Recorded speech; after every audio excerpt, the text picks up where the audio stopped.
Let's fix all the gluten-free coffee cake problems. No more dense cake bottoms or dry sandy tops. We have a solution for all of that. We're gonna use something a little unexpected to bind the crumb topping, and then for the cake part, we're using gluten-free starches, best friend, sour cream for a nice, moist, fluffy crumb. Let's do it. For the cake part, you need 1 1/3 cup of gluten-free flour, which is 205 grams, and still using the cup for cup gluten-free flour, a 1/2 cup of sugar, which is 100 grams, a 1/2 teaspoon of baking powder, and a 1/2 teaspoon of baking soda. and then a 1/4 teaspoon of salt. And then we're just gonna combine that on low speed just to mix it all together. Now this isn't like a typical cake recipe. It has a little bit of a denser texture, almost like a pound cake. So you might have questions after the batter comes together because it's pretty thick. I'm going to add 1 tablespoon of butter at a time. I have 6 tablespoons, which is 83 grams. And then just combine that with the flour. Once that is combined, then you'll add another one. Once you have all the butter mixed in, it should be kind of like dry and sandy, and you'll still see pea-sized clumps of butter, but that's fine. We're gonna add the liquids to it now, and it'll all homogeneously blend. You'll need 2 whole eggs and then 1 egg yolk. And then I have a 1/2 cup of sour cream, which is 127 grams. Now, to be honest, if I do not have sour cream, I've also used yogurt in this as well. I would recommend a whole milk yogurt and not something low fat. And then a teaspoon of vanilla. Okay, and then just mix that on low speed for it all to combine.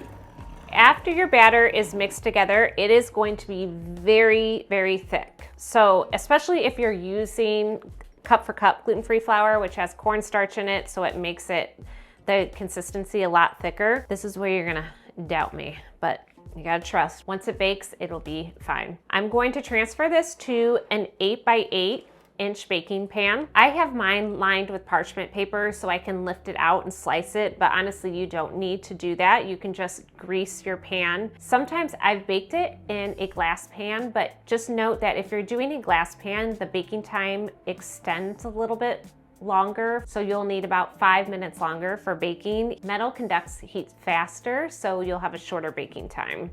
Since the batter is so thick, you can use like a silicone spoon and kind of move it around the pan, but to do something quicker and easier, what I usually do is just take a bowl of water and I'll lightly dip my hands in it and then just use my fingers to kind of press it and spread it out in the pan. Set that aside, and then let's start with the streusel topping. This makes an aggressive amount of crumb topping, which I'm okay with. So I have 1 stick of butter, which is 113 grams, that is melted and still warm. So you still want it warm while you add other ingredients.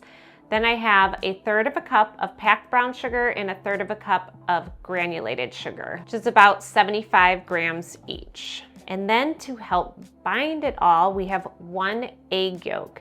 So you could leave the egg yolk out, but I've just noticed that with gluten-free flour, since it doesn't have any gluten or elasticity in it, that's how you get those typical like dry, sandy streusel or crumb toppings. I do this a lot for muffin recipes too. If I'm adding a streusel to a muffin recipe, I will add an egg yolk to it to just help coat the gluten-free starches and to bind everything together. To this, we're adding the gluten-free flour, which is 1 1/4 cups or 173 grams. I'm using cup for cup gluten-free flour, which I really like because it has cornstarch in it, which kind of softens the texture. And then I just have a pinch of salt and 3/4 teaspoon of cinnamon. And we're just gonna stir that to combine. It is going to get very thick, like you're gonna doubt me with how thick it is. It's almost like a cookie dough batter. But when we put it on top of the cake, we're gonna clump it off in large chunks and it will be perfect, I promise. Now we're ready to put the crumb topping on. You're just gonna take it and sprinkle it over the top. And like I said, this is a lot of crumb topping, but it's like a great Inman style cake that's almost like half cake, half crumb topping. Okay, the last thing we're gonna do before we bake it is I'm just gonna kind of work the crumb topping in. So I have a butter knife and I'm just gonna kind of slice lengthwise, almost like you're doing like a marble cake, how you would do that, and then go the other direction.